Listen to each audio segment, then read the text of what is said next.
Bueno, empezamos con una clase nueva de bioquímica. Sería el agua y sus propiedades biológicas. Bueno, en realidad son propiedades físico-químicas, pero bueno, todas, digo así, como todas las cualidades que tienen agua de manera respecto a las leyes físicas, a las leyes químicas, sobre todo de la química clásica y demás.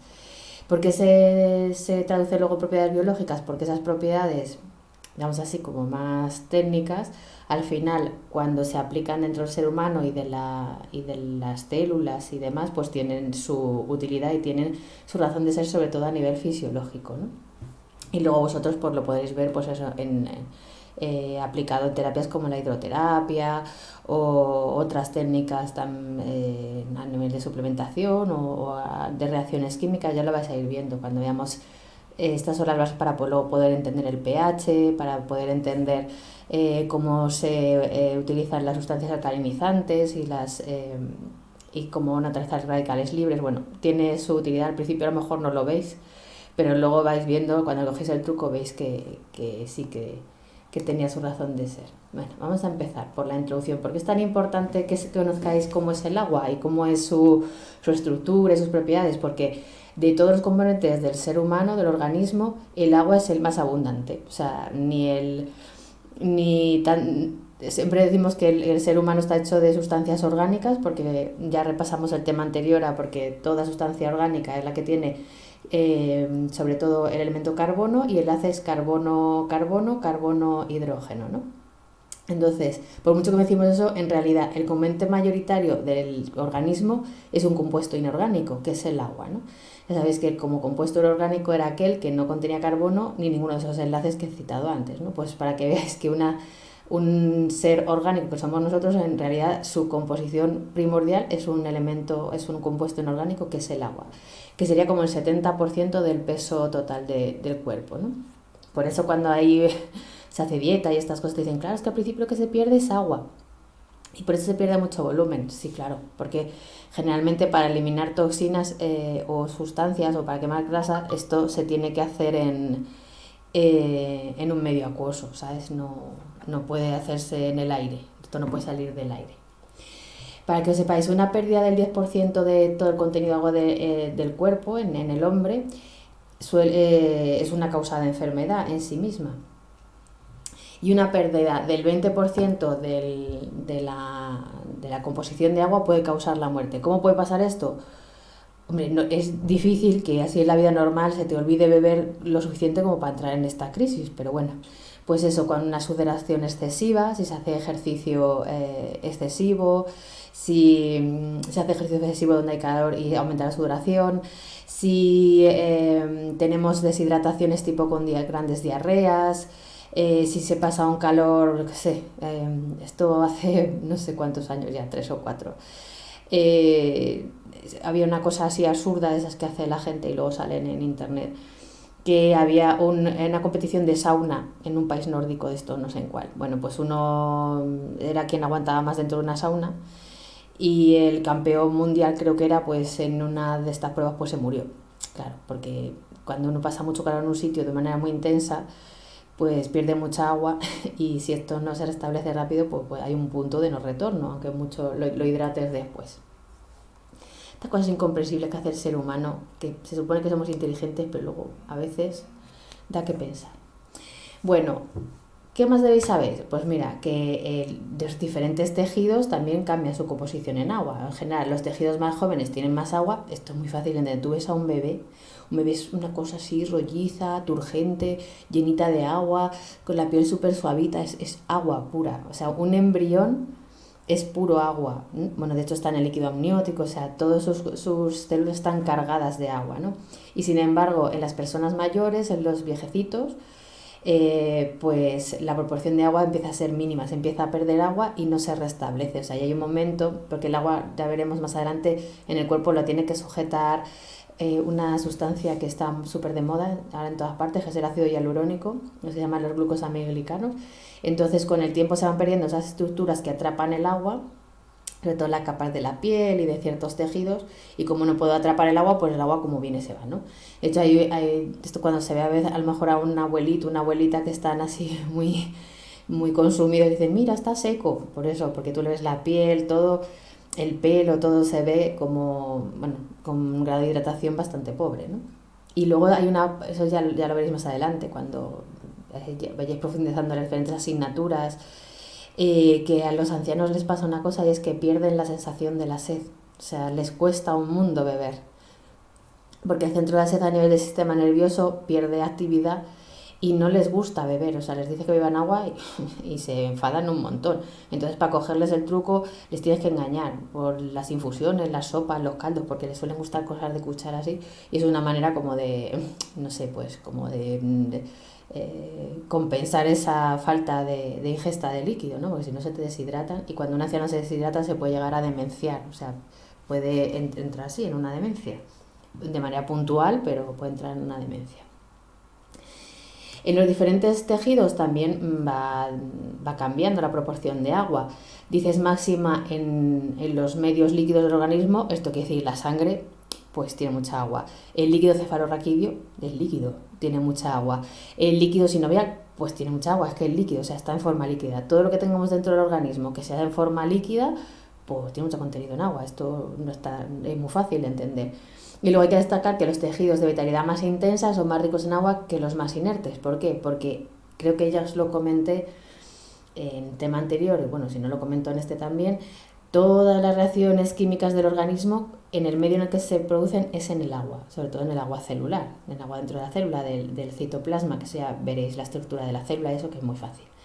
Entonces, si un tejido tiene mucha actividad metabólica, tiene mucha agua. Si un tejido tiene muy poca actividad metabólica, tiene menos agua. Esto es muy fácil de entender. Por ejemplo, las mucosas, que a ver, todo el mundo tiene conciencia de su mucosa bucal o de su mucosa nasal, ¿no?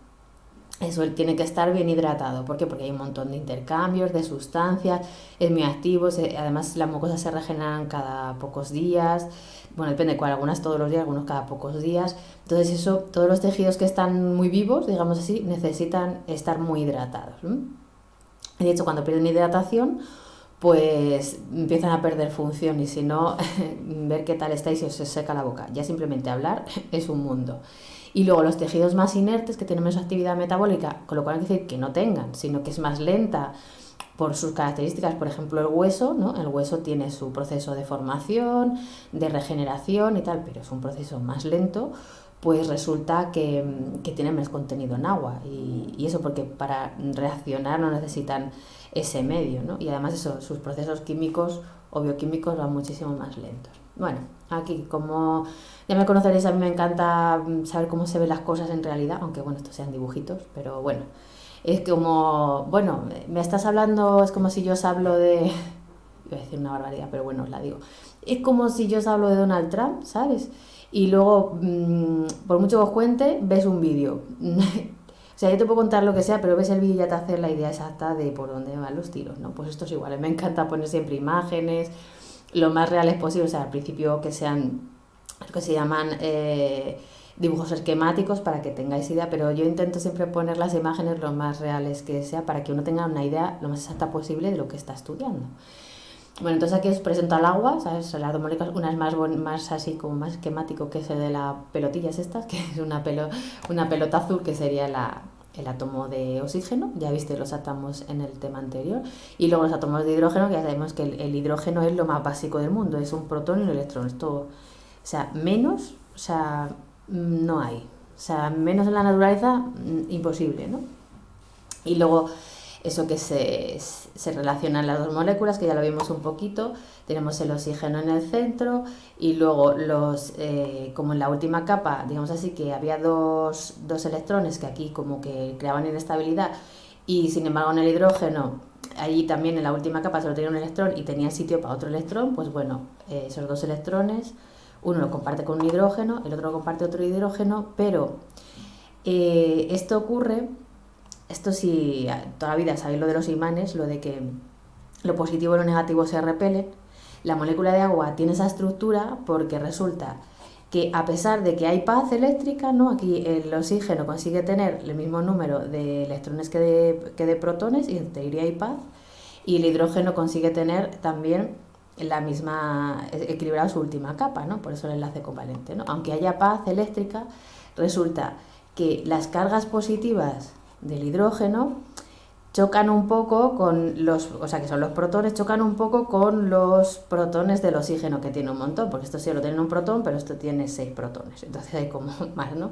Entonces, las positivas pues intentan alejarse lo más posible, imagínate, o sea, los polos del mismo signo se intentan alejar, y entonces esto obliga a que todos los electrones del oxígeno se vayan hacia ese lado, ¿no? Hacia un lado. Entonces, para que haya paz, o sea, aunque haya paz física, imaginaos en el Congreso de los Diputados, que hubiera el mismo número de diputados que de derechas que de izquierdas. ¿Tú crees que se sentarían mezclados? No, se sentarían, de hecho no se mezclan, se sientan mezclados. O sea, a pesar de que hubiera igualdad entre un lado y otro, pues unos se sientan en un lado y los otros sientan en otro, porque como hay como una... también se repelen un poco, ¿no? Pues esto sería igual, a pesar de que haya paz, todas unas cargas se van hacia un lado y otras luego porque son de signo contrario y así consiguen más estabilidad, ¿no? A esos es a lo que se llama, ya vengo con la siguiente diapositiva, que el agua en realidad se llama, su estructura es un dipolo. Ya digo, a pesar de que haya paz dentro de la molécula, como todos los negativos se van hacia un lado y todos los positivos se van a otro, tiene la cualidad de que eso va a traer en el lado negativo, va a traer cosas positivas por un lado, en esa estructura.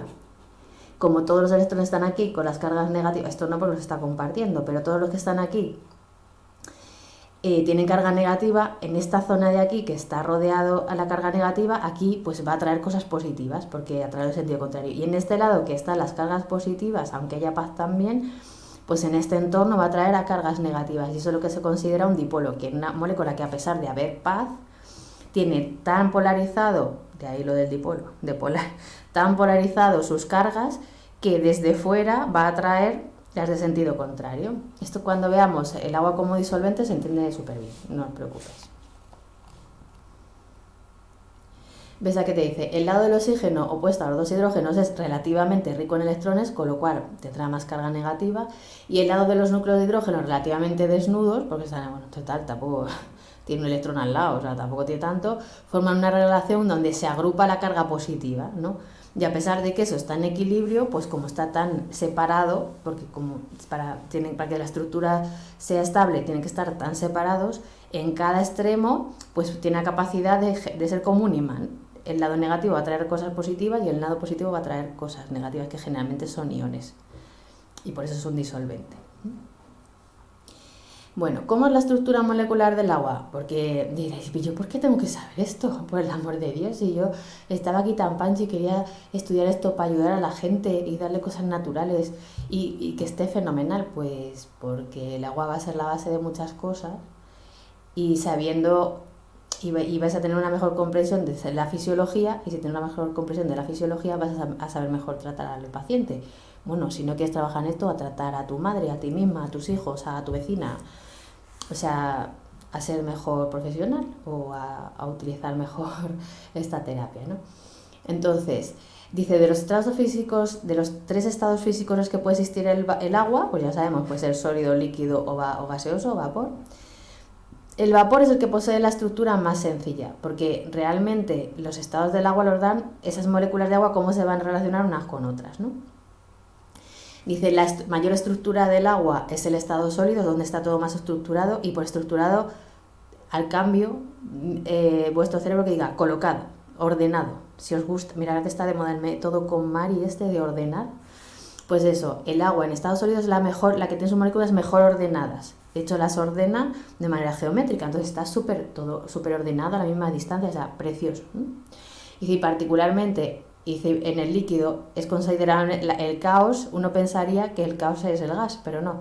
En el agua el caos, donde las moléculas están más locas, es en el estado líquido. El hielo, mira, se ha puesto esta foto que es estupenda, ¿no? El hielo, dice, pues la molécula de agua en forma de hielo adopta un patrón de un hexágono perfecto, hace un cristal de hexágono. Entonces aquí os lo he puesto, viene muy bien porque vienen dibujadas todas las moléculas de agua. Esto es una molécula de agua, este es el oxígeno, estos son los 2 hidrógenos. Y esta, cuando se congela el agua, pues sus moléculas se estructuran en forma hexagonal y van montando como un panel. Dice, otro carácter del cristal de hielo es la capacidad de espacio vacía, es lo que explica su densidad a pesar de su contundencia. ¿Esto qué quiere decir?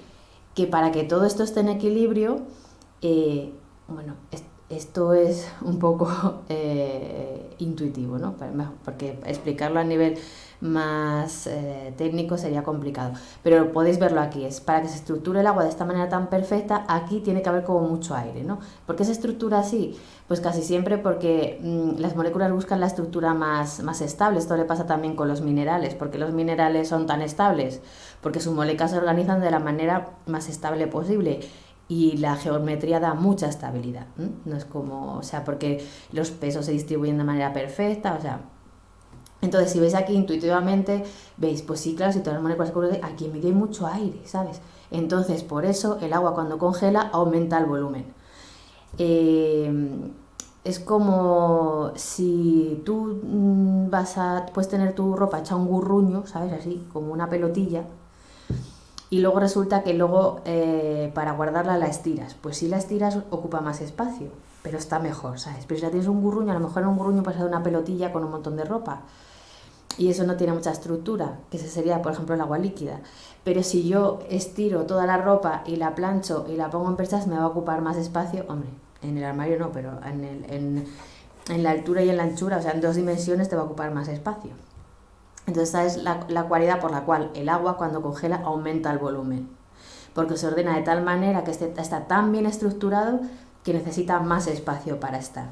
Y esa es una de las razones. Mira, en la naturaleza esto se ve, esto que te dicen que el agua es capaz de romper la piedra y demás, que es verdad, o sea, por desgaste, si el agua pasa por la piedra desgasta, pero sobre todo lo que desgasta la piedra es el hielo. Cuando el agua cae en la piedra, el agua líquida tiene un volumen. Cuando eso hiela en el exterior en invierno y se congela, cuando aumenta el volumen, expande, y cuando se abre el agua es cuando rompe la roca, ¿no? Y ahí es donde tiene su mayor acción erosiva, digamos así, ¿no? Pues si son piedras muy duras, si es arcillas y cosas así, no, el agua líquida también se las lleva. Bueno, esta foto os la he puesto porque se ve el hexágono de la... Está hecho con una cámara especial de campo oscuro y demás. Bueno, no es así como una fotografía del hielo más especial, pero se ve esa estructura hexagonal que tiene el hielo, está captada de tal manera que se pueda ver esa estructura hexagonal. Y me parece interesante. Está sacado, bueno, no sé si sabéis algo del tema, pero como vais a empezar a estudiar cosas de estas, de naturopatía y de cosas naturales y demás, esto está sacado un libro de un fotógrafo, no sé si es artista, que se llama Masaru Emoto, que tiene un libro que se llama Los mensajes del agua, y él lo que hizo fue exponer al agua destilada, que es lo más pura posible, les ponía diferentes cosas. Le ponía fotos, a lo mejor ya la habéis visto, sale en la película Y tú qué sabes también, y ponía tarritos de agua en tarros de cristal. El agua lo ponía pues a lo mejor encima de fotos, o le ponía una palabra al agua con un mensaje. A unos le ponía amor, a otros le ponía odio, a otros le ponía guerra, o ponía encima de fotos a lo mejor de un niño o de una imagen desagradable. O también metía en el agua, yo que sé, plantas. Hay uno de manzanilla.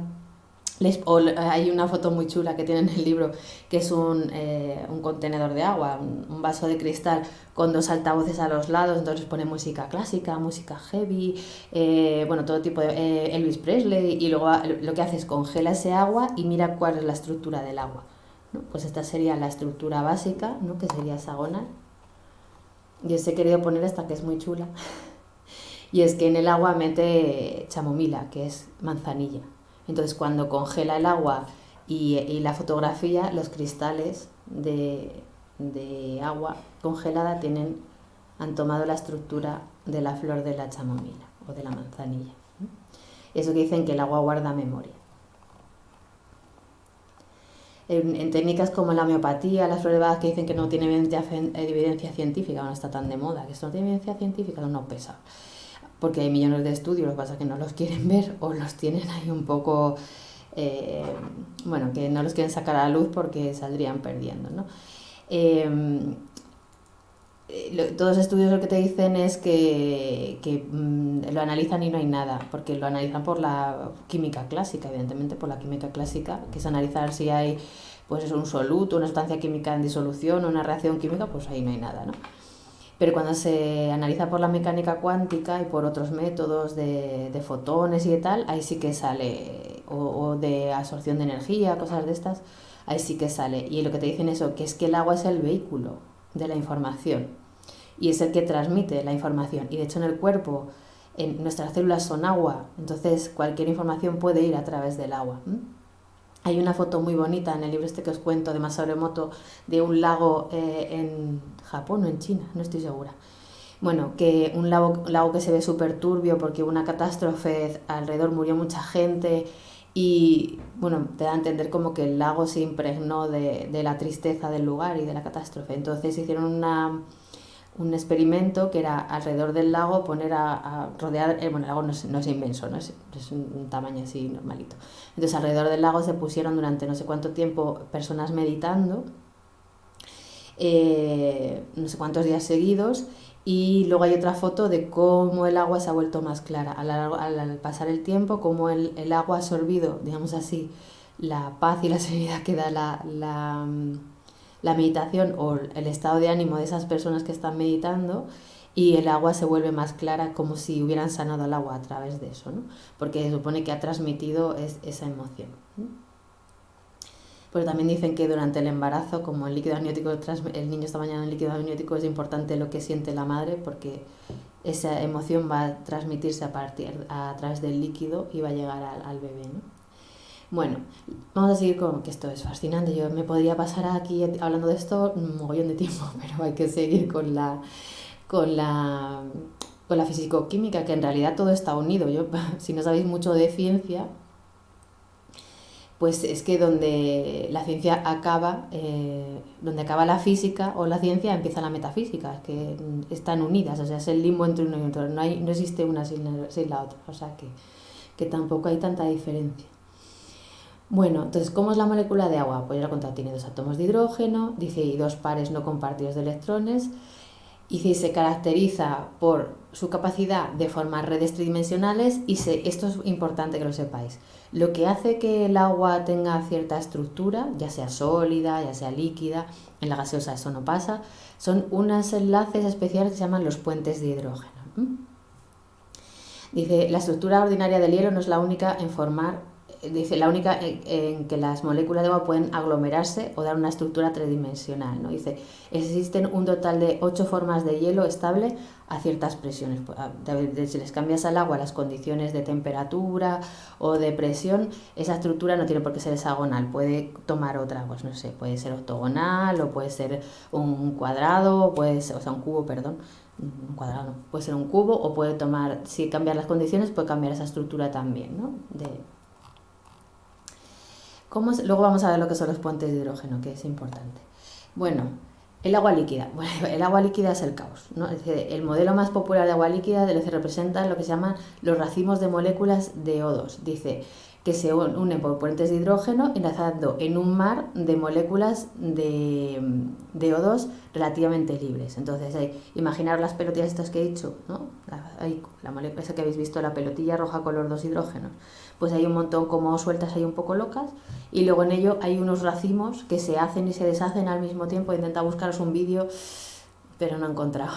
Entonces son como unas estructuras que según se van mezclando con las que están sueltas, se van haciendo y deshaciendo uniones, ¿no? O sea, a lo mejor tengo una cadena ramificada, imaginas como una rama de un árbol estructurada, ¿no? Con sus enlaces, entonces en el momento que se junta con las moléculas libres de agua, se van deshaciendo de una manera y se van haciendo de otra, y así, ¿no?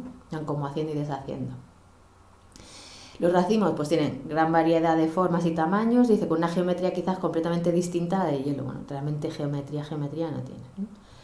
Dice, se supone que dichos racimos se colapsan y cambian de forma constantemente. Y si a lo mejor tienen una forma, se liberan unas cuantas moléculas y se forman de otra manera y así, ¿no? Es algo muy dinámico, es un poco caos. Estructuralmente, iba a decir químicamente, no, porque al final es agua, ¿no? Pero es una estructura muy caótica, que se va moviendo, se va reestructurando constantemente. Bueno, si veis el agua, pues el agua se amolda a cualquier recipiente que le pongas, tiene todo tipo de movimiento. Dice, dando lugar a la pintoresca descripción que se llama los racimos parpadeantes, porque eso, aparecen y desaparecen, y vuelven a aparecer otros nuevos y vuelven a desaparecer.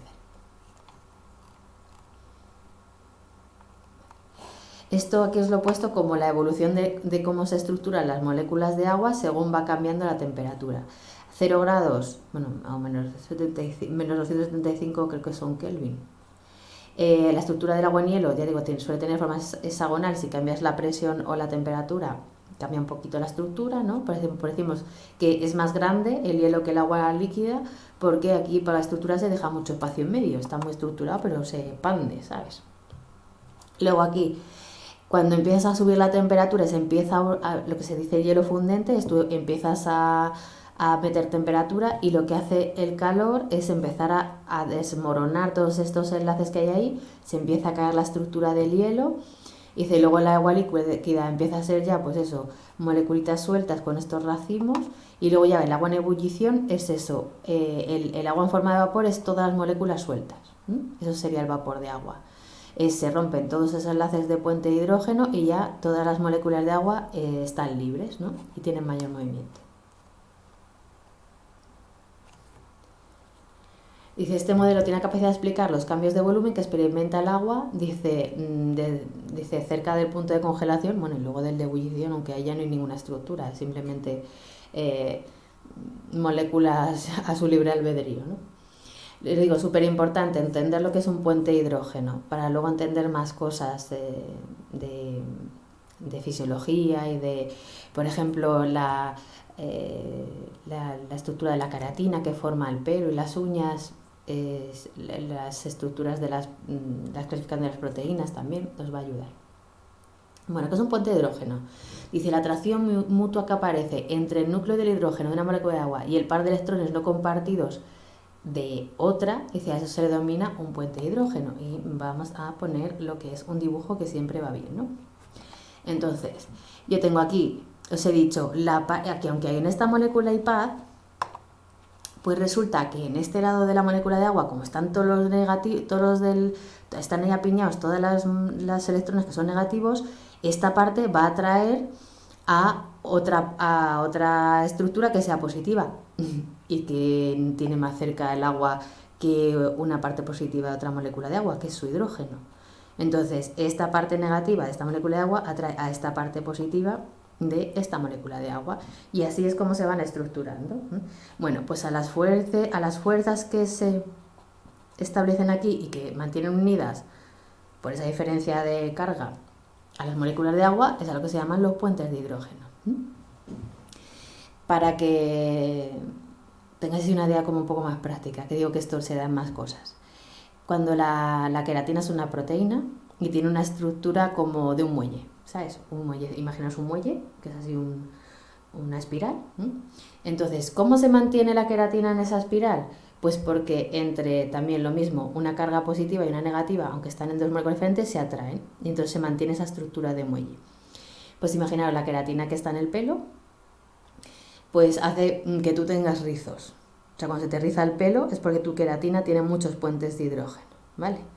Entonces, bueno, no exactamente son puentes de hidrógeno, son puentes disulfuro, pero son prácticamente por la misma estructura. Bueno, pues cuando tú te alisas el pelo, coges el secador y empiezas, bueno, esto va para las chicas, porque los chicos no suelen alisar el pelo, o sí, no sé. Entonces, bueno, cuando te alisas el pelo lo que haces es romper todos esos puentes que existen y entonces todas las moléculas te quedan alineadas. Le has quitado la hélice, o sea, has quitado la estructura de la hélice, le has roto todos esos puentecitos que hacía que eso estuviera en espiral y te has hecho una línea, así, ¿no? Has hecho que todo tu queratina esté en una línea y has cambiado su estructura. Evidentemente esto es reversible, te vuelves a dar el pelo, se te riza el pelo y ya está. O sea, se vuelven a establecer estos puentes igual. Por eso en el agua estas uniones son muy beneficiosas porque es que están en forma de hielo, se forman muchas. Que empieza a aumentar la temperatura y se me empiezan a romper, pues paso al agua. Que se rompen del todo, paso a vapor. Iba a decir a gas, bueno, si el vapor es un gas. Entonces se hacen y se deshacen con mucha facilidad, ¿no? Y eso es una de las ventajas que tiene, que te da mucha labilidad. Pues ya, los puentes de hidrógeno son mucho más débiles que los enlaces covalentes. Los enlaces covalentes, ya lo vimos en el tema anterior, son los que esto de compartían electrones y hacían que esa molécula tuviera paz. Pero es que esto lo que hace es mantener unidas moléculas del mismo compuesto, con lo cual no necesitan que haya paz, simplemente que estén juntas. Tampoco es como tú con tu vecino, ¿sabes? Cada uno vive en su casa. vivís ahí juntos, pero no tienes que, eso en cualquier momento se va de vacaciones y tú ya no tienes vínculo con él, ¿no? O sea, y ya está, ¿no? O te mudas y ya se acabó, ¿no? Entonces esto no ni estructura ni se estructura nada, simplemente es una unión que se establece de manera puntual y luego se rompe y ya está, no hay ningún problema. Dice, su fortaleza es máxima cuando los grupos que interaccionan se hayan orientado de modo que proporcionen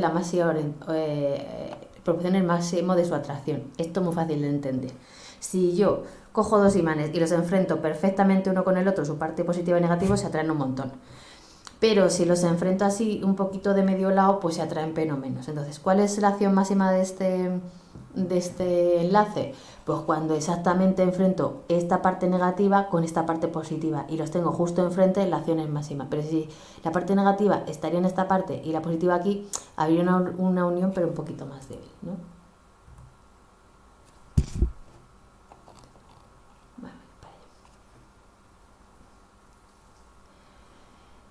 Dice, cuando existe un cierto número de puentes de hidrógeno entre dos estructuras, dice, la energía necesaria para separarlas es mucho mayor que la suma de las energías de enlace de los puentes de hidrógeno individuales. ¿Esto qué quiere decir? Que cuanto más enlaces, más difícil va a ser romperlo. Por ejemplo, el hielo. Por ejemplo, si vamos dos personas de la mano, uno tira a una persona y otra a otra, es fácil separarlos. Pero si van 30 personas cogidas... Si yo tiro de una, es más difícil separarla de ahí porque está sujetándole dos, o sea, está sujetando muchas más personas, ¿no? Entonces, cuanto más enlaces se establecen, más sujetas quedan las moléculas de agua. Ya eso es lo que se llama en química cooperatividad. Bueno, en química y en la vida real, o sea, cuanto más unidas están unas personas en un núcleo familiar o en un trabajo, pues esto coopera mejor y la función de eso es mejor, ¿no? Cuanto más estructura, más puentes hay de esto en el agua, pues mejor hace el agua su estructura porque está más estable. Dice, los puentes de hidrógeno se forman y se rompen mucho más rápidamente en los sistemas acuosos que los enlaces covalentes. He dicho, el agua líquida con los racimos parpadeantes, estos lo que hacen es romperse y hacerse estos enlaces de hidrógeno. Por ejemplo, yo estoy formando parte de un racimo parpadeante. Entonces, de repente, mi parte negativa deja de mirar a la parte positiva de otra molécula de agua, se rompe ese enlace de hidrógeno, pero si me giro, de repente veo la parte positiva de otra molécula de agua. Entonces, establezco la unión con otra molécula de agua y eso se hace y se deshace constantemente. Dice, este fenómeno le confiere mayor velocidad a los procesos biológicos que acontecen en el agua. Por eso dais esto, porque la mayoría, ya digo, cuando empecéis a ver lo que es el pH, cuando empecéis a ver las diferentes reacciones químicas incluso en nutrición, ¿sabes? Cuando empecéis a ver cómo se rompen los enlaces y liberar la glucosa, o sea, todo esto, si entendéis esto, es mucho más fácil, o sea, va a resultar mucho más fácil entender eso.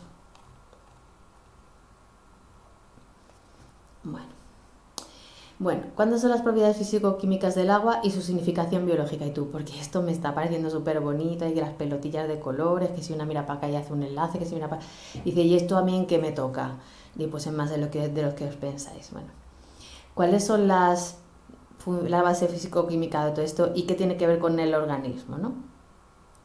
Pues sobre todo, el carácter dipolar del agua favorece la asociación de estas moléculas entre ellas y con otras moléculas diferentes.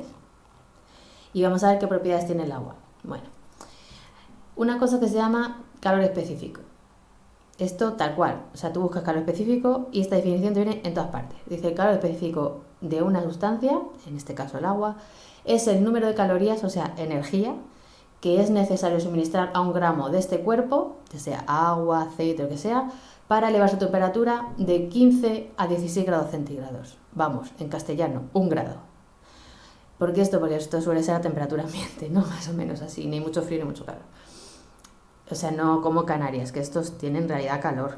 Porque dicen, Canarias no hace... No, 25 grados ya es calor. Lo que pasa es que está muy a gustito. Entonces, una cosa así media te dice... Lo que te está diciendo es la energía que yo tengo que poner a una sustancia para que aumente 1 grado de temperatura. Eso sería el calor específico. ¿Qué pasa? Que el agua tiene un calor específico muy elevado y es para yo subir la temperatura 1 grado del agua, tengo que meter mucha energía que generalmente es calor, ¿sabes? Porque ¿qué energía le vas a meter aquí, no?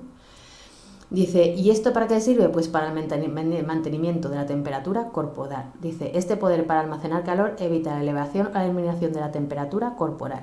Si yo tuviera un calor específico muy bajo y me diera un minuto el sol, entraría en ebullición. O sea, mis células empezarían a hervir.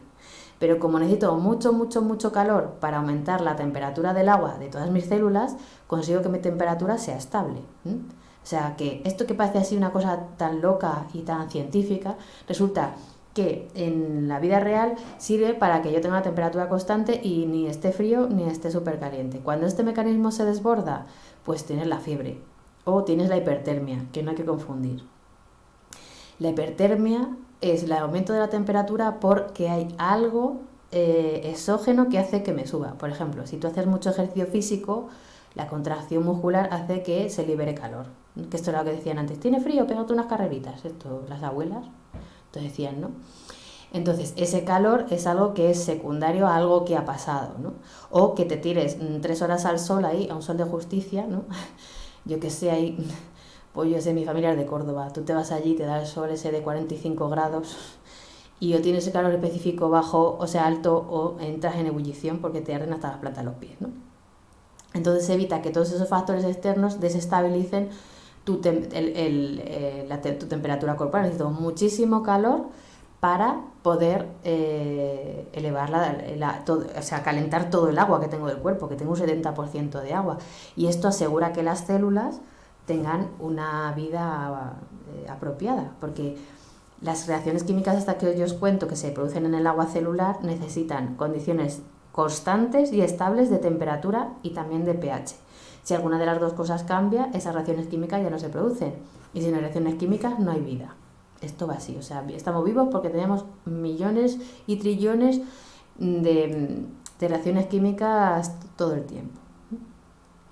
Y al contrario, si empieza a perder calor, empieza a haber menos calor fuera, como también tengo un calor específico, eso hace que tampoco pierda temperatura con una facilidad pasmosa, porque también bajar la temperatura haría que peligrara mi biología.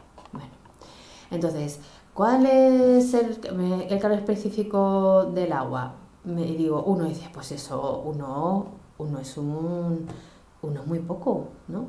No, uno es mucho.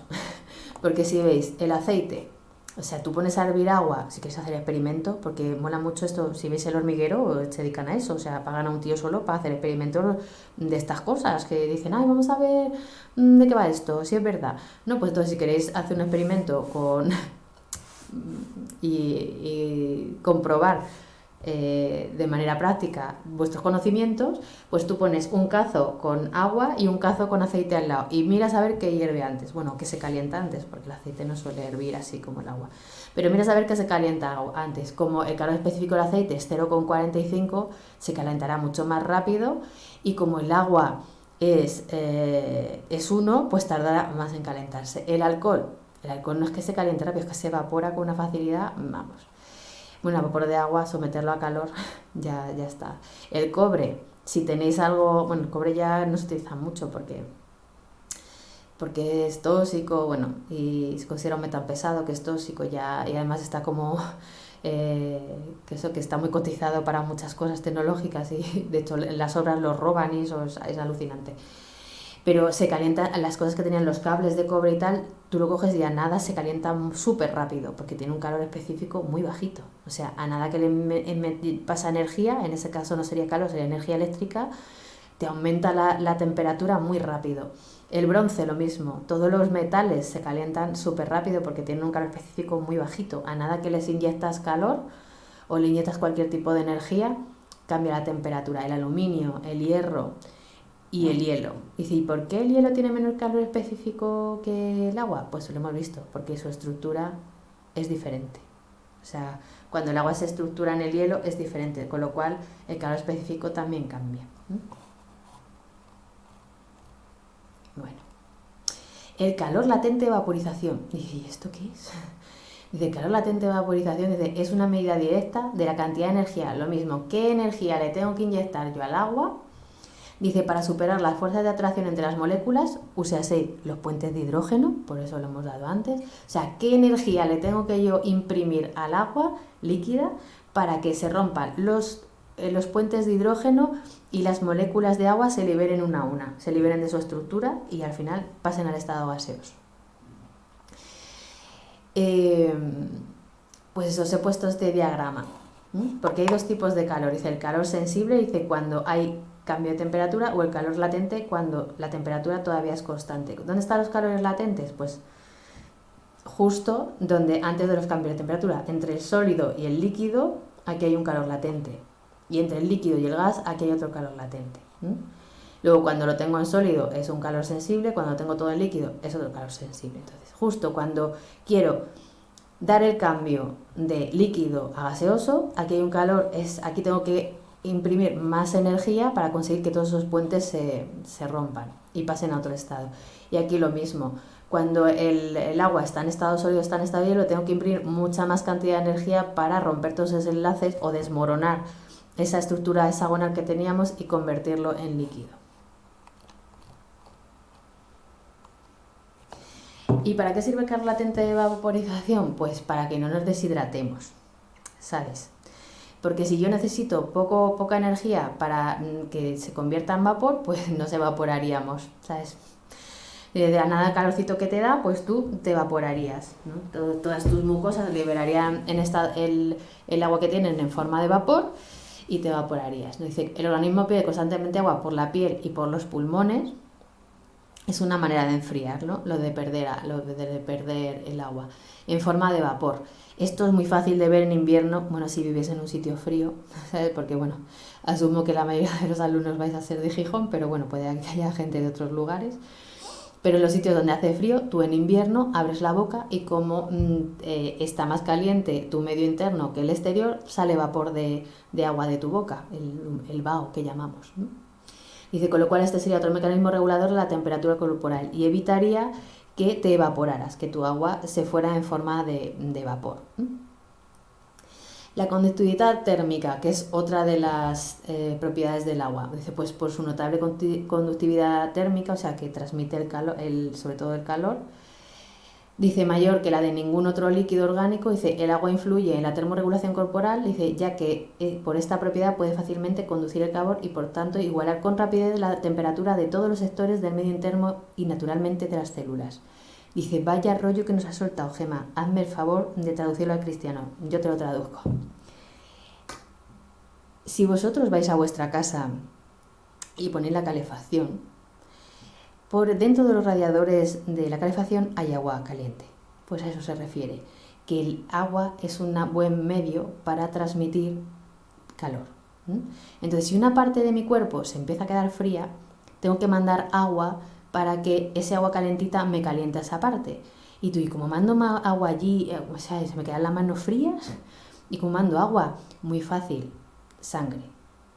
O sea, lo que tienes que mandar es sangre, porque la sangre, su mayor composición es agua. Entonces, la sangre lo que hace es transmitir la temperatura a las partes del cuerpo. Y dice, al medio interno, sobre todo, para que todos nuestros órganos puedan funcionar de manera adecuada, tienen que tener una temperatura constante. Por eso, los seres humanos, y otros muchos más que en la naturaleza, somos animales homeotermos. Homeotermo significa siempre la misma temperatura. Homeo es igual, o equilibrio de temperatura. Porque luego hay otros animales como las lagartijas y esas cosas que se ponen al sol, ¿sabes?, para calentarse la sangre, que son lo que se llaman poiquilotermos, y es que su temperatura varía corporal dependiendo a lo que hace fuera. O sea, se tienen que apañar. Si fuera hace calor están más calentitos, si fuera hace frío pues estarán más fresquitos. Pero nosotros hemos conseguido que dependiendo de lo que haya afuera podemos controlar nuestra temperatura corporal. Lo dicho, si yo llego, hace frío en invierno, no llevo guantes y se me quedan las manos heladas. De hecho, cuando yo entro en un sitio caliente por sobrecompensación, mando sangre y por sobrecompensación a veces me paso y luego las manos me arden. Bueno, pues si yo quiero calentar una parte del cuerpo, tengo que mandar sangre. Si yo quiero que los órganos internos estén bien calentitos, tengo que mandar sangre para adentro. Entonces, en el cuerpo, acordar eso, donde hay sangre hay calor y donde no hay sangre no hay calor. De hecho, cuando no hay sangre en una parte del cuerpo, no solo está fría, sino que está pálida, porque no hay sangre. Lo que da la rojez es el flujo de sangre en esa zona. Si esto se ve muy bien si eres como yo, que cuando hago ejercicio me pongo roja incandescente, eso lo que quiere decir es que mi cara está de sangre hasta arriba, sobre todo. Entonces luego según ya, y claro, la tengo caliente para explotar, o sea, parece que te va a explotar la cara. Y según dejas de hacer ejercicio, pues la sangre lleva a otras partes y el calor de la cara baja. Entonces, donde hay sangre hay calor y donde no hay sangre no hay calor, pero no por la sangre en sí, sino porque necesito mandar agua y lo que tengo en el cuerpo, el agua que tengo moviendo en el cuerpo es la sangre, no tengo otra cosa. Bueno, el líquido cefalorraquídeo, pero el líquido cefalorraquídeo solo puede ir por el sistema nervioso, con lo cual no me sirve para mucho. Bueno, otra de las características, propiedades, la densidad. Dice, la variación de la densidad del agua líquida con la temperatura puede explicarse admitiendo, dice que a temperaturas próximas al punto de fusión persisten algunos puentes de hidrógeno. Dice, a temperaturas más elevadas la energía térmica es suficientemente grande como para destruir estas restricciones estructurales. Esto dices, otra vez, ¿por qué me cuentas esto? Si no me he enterado de nada. Es muy fácil, la densidad es masa partida por volumen. Entonces, ¿por qué cambia la densidad? Esto yo creo que, o sea, masa partida por volumen a nivel físico. Tú buscas, si buscas en internet densidad y te pone una fórmula que es masa partida por volumen, que suele ser gramo mililitro o kilogramo litro. Entonces, ¿por qué? ¿Por qué cambia la densidad del agua? Pues muy fácil, porque yo sigo teniendo a lo mejor 1 gramo de agua, pero si como el hielo tiene más volumen, pues la densidad me cambia. Y como el agua tiene otro volumen, pues la densidad me cambia, aunque la masa sea igual, porque tengo lo mismo, pero el volumen me está cambiando. Entonces, eso es lo único que significa que la densidad del agua va cambiando siendo líquida o siendo forma de hielo o gaseosa, claro, ya. Imaginaros, cuando el agua se convierte en gas, el volumen se hace eterno, entonces la densidad será muy, muy bajita. Bueno, y luego esto es muy importante, es una de las cosas más importantes, porque luego se van a dar las disoluciones, es que el agua es el disolvente de compuestos no iónicos, pero de carácter polar, porque es un dipolo. Dipolar se refiere a eso, a sustancias que tienen carga negativa y positiva, igual que ella, ¿no? Dice, esta propiedad es debida a la capacidad del agua para establecer puentes de hidrógeno con otros grupos funcionales polares de otras moléculas. Vamos, lo que os he contado del agua. Si yo soy una molécula del agua, que tengo en una parte tengo todas mis cargas positivas y en otra parte tengo todas mis cargas negativas, mi carga negativa va allí girando, ¿sabes? Me estoy girando yo y me encuentro con una carga positiva de un hidrógeno de otra molécula de agua, pues hago un puente de hidrógeno. Pero si me encuentro con una carga positiva o sea, con una carga de diferente signo de otra molécula, pues también hago el mismo puente de hidrógeno, que no tiene que ser con otra molécula de agua, puede ser con sodio o con otra compuesto. Entonces eso es lo que hace que el agua sea un buen disolvente. Y luego veremos por qué. Y es aquí os he puesto una cosa muy chula que he encontrado, eso sí, tiene pinta de ser año latana, pero por el grafismo y eso, pero bueno. Entonces es una diapositiva de la densidad de agua, de la densidad del agua y de la densidad del té-butanol. Entonces, dice la densidad del hielo a 0 grados es, bueno, la densidad del agua líquida es de, bueno, no es de 1, es de 0,99999. El agua es de este lado, ¿no? Entonces, pero la densidad de hielo, como tengo la misma masa, pero el volumen es diferente, pues la densidad del hielo es más pequeñita. Entonces, el agua líquida tiene densidad casi 1 y el agua en estado sólido es 9,10, o sea, 0,917. Y esto lo sabemos todos. Lo que es más denso va abajo, lo que está menos denso es arriba, como el aceite. Como el aceite es menos denso está arriba y como el agua es más densa está abajo. Por eso el hielo flota, porque el agua líquida tiene mayor densidad que el agua sólida, que tiene menor densidad, entonces flota. Y dice, ¿y esto pasa con todos los compuestos? Pues no, porque mira, en el té-butanol el agua, o sea, el té-butanol líquido tiene una densidad y como en estado sólido tiene más densidad todavía, pues lo que hace es hundirse. O sea, en el caso del té-butanol, en su estado sólido sería mucho mayor que su estado líquido, con lo cual se hunde. Por esa diferencia de densidad.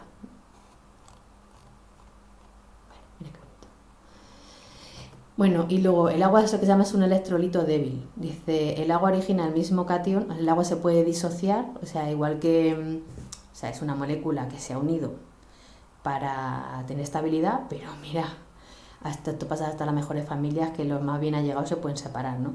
Bueno, pues cuando se separa el agua, la mayoría de las veces no se separa en hidrógeno solo y en oxígeno solo, sino que se lleva una molécula que eso ya lo vimos, suele ser un grupo hidróxido, OH, que ya lo vimos en el tema anterior, y eso se queda con una carga negativa, y luego el hidrógeno solo, que se llaman hidrogeniones, que se quedaría con carga positiva. Entonces el agua se puede convertir en dos iones diferentes y se puede comportar como un ácido, como una base o como un ácido. Bueno, ¿cómo sería? ¿Por qué el agua es bueno, las disoluciones en realidad? Bueno, tengo que decir, una disolución, ya lo veréis, es una reacción química que se produce entre una sustancia que es el disolvente y otra que se deja disolver, que es el soluto. Esto no tiene que ser siempre en agua, lo que pasa es que la mayoría de las disoluciones en el planeta Tierra se hacen en agua, pero se podrían hacer con otros líquidos, ¿no? Entonces, una disolución es una mezcla homogénea de dos o más sustancias en proporción variable. Dice, claro, disolver azúcar en el café, eso es una disolución. Dice, en general nos referimos a la mezcla homogénea de dos sustancias. Dice, en muchas ocasiones el disolvente es el agua. ¿Por qué el azúcar se disuelve en la leche? Porque la mayoría del componente de la leche es agua. Claro, en realidad no se disuelve en la leche, se disuelve en el agua de la leche. Bueno, y lo que os he contado, ¿qué tiene que pasar para ir a una disolución? Bueno, pues tiene esta estructura. El disolvente es la sustancia que hace de medio de la disolución y suele estar en mayor proporción que el soluto. O sea, espero que cuando le echéis azúcar al café haya más café que azúcar, porque si no, eso ya no se bebe, eso está sólido. Entonces, el café sería el disolvente y el azúcar sería el soluto. Que si no echáis azúcar tampoco pasa nada, ¿eh? Digo yo. Bueno, y el soluto es la sustancia que se disuelve y suele estar en menor proporción. Y quien dice el azúcar al café es la sal a la sopa y otras cosas, o el bicarbonato al agua o lo que sea. Bueno, y que como me encantan los dibujitos para explicar, yo lo pongo aquí. Bueno, me encanta, la molécula de agua ya lo sabéis, esto parecen cabezas de Mickey Mouse, pero bueno. Entonces la bolilla roja con lo que es el oxígeno con los dos hidrógenos, ¿no? Y este sería el soluto, que generalmente suele ser una sal o algo así que está en forma, como suele ser un mineral, está muy estructurada, ¿no? Pues sí, suele ser así, como una estructura cristalizada. Entonces en principio yo echo la sal, el cristal de sal, y el agua, pues digo, la sustancia, sobre todo, hemos dicho el agua líquida, eran esas moléculas sueltas y los racimos parpadeantes. Bueno, pues las que están sueltas, esas moleculillas en agua líquida que están sueltas, empiezan a interactuar con la sal que he echado. Y lo que hacen es, empiezan a establecer esos puentes disulfuro, esos puentes de hidrógeno con las moléculas del disolvente, del soluto, y lo que hacen es romper la estructura que tenía esta sustancia y la empiezan a rodear. A cada elemento de esa sustancia la empiezan a rodear. Y eso es una disolución. Luego vemos una que se ve mejor. Aquí. Esto es cloruro sódico. El cloruro sódico es la sal común. Entonces, lo mismo, tengo el disolvente que es el agua, que es el mayoritario, que forma la base de la disolución, y esto sería un cristal de sal, de cloruro sódico. El cloruro sódico es cloro, que tiene carga negativa, que sería lo verde, y el sodio tiene carga positiva, que sería lo azul. Y aquí se ve muy bien.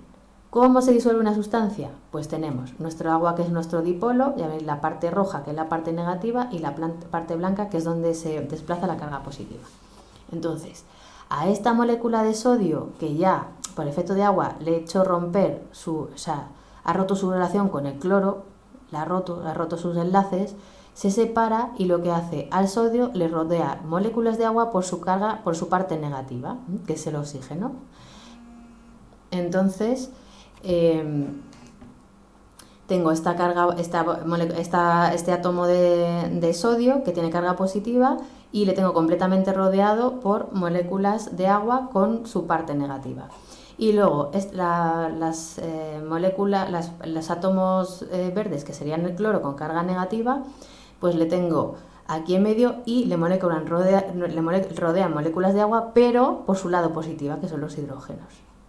Y entonces esos establecen esas uniones que os decía, ¿no? Que son los puentes de hidrógeno, y así es la atracción de otra molécula que tiene carga negativa. Aunque esta molécula sea estable, tiene atracción con otra molécula, bueno, en este caso átomo, porque está solo, con otro átomo que tiene carga de sentido contrario. Y así es como se disuelven las sustancias. Es a cada particulita de esta sustancia la voy rodeando con moléculas de agua, pero unas por su parte negativa y otras por su parte positiva. Y así se disuelven las sustancias.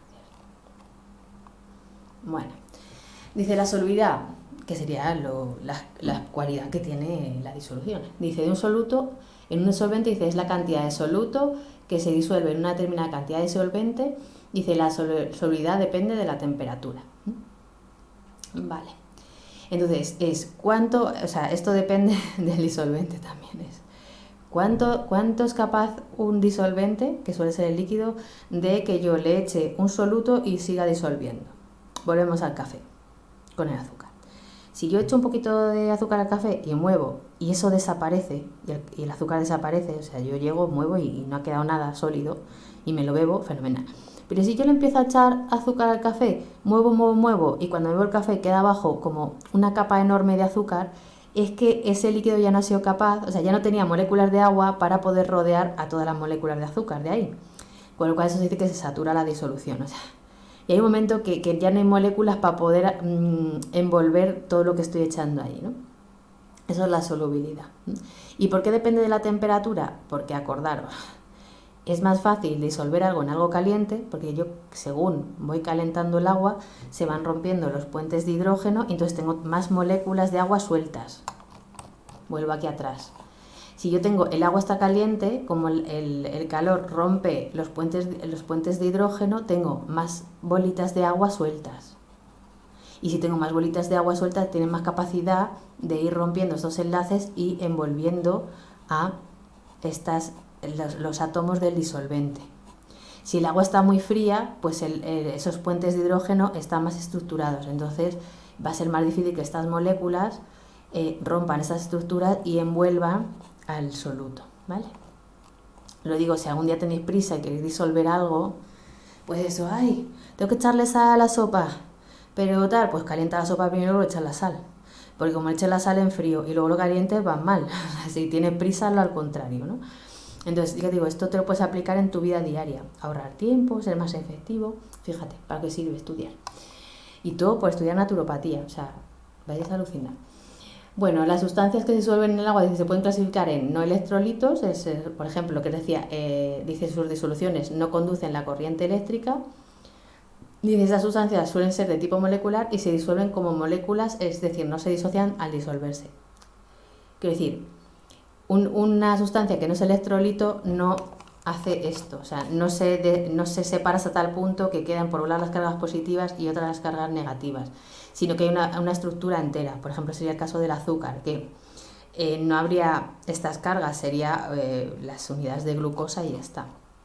Y los electrolitos son disoluciones acuosas que conducen la corriente. Al disolverse se disocian en iones y en general son compuestos iónicos. Por ejemplo, el cloruro sódico, Y sí, ¿por qué esto conduce bien Bueno, dicen que conduce la electricidad.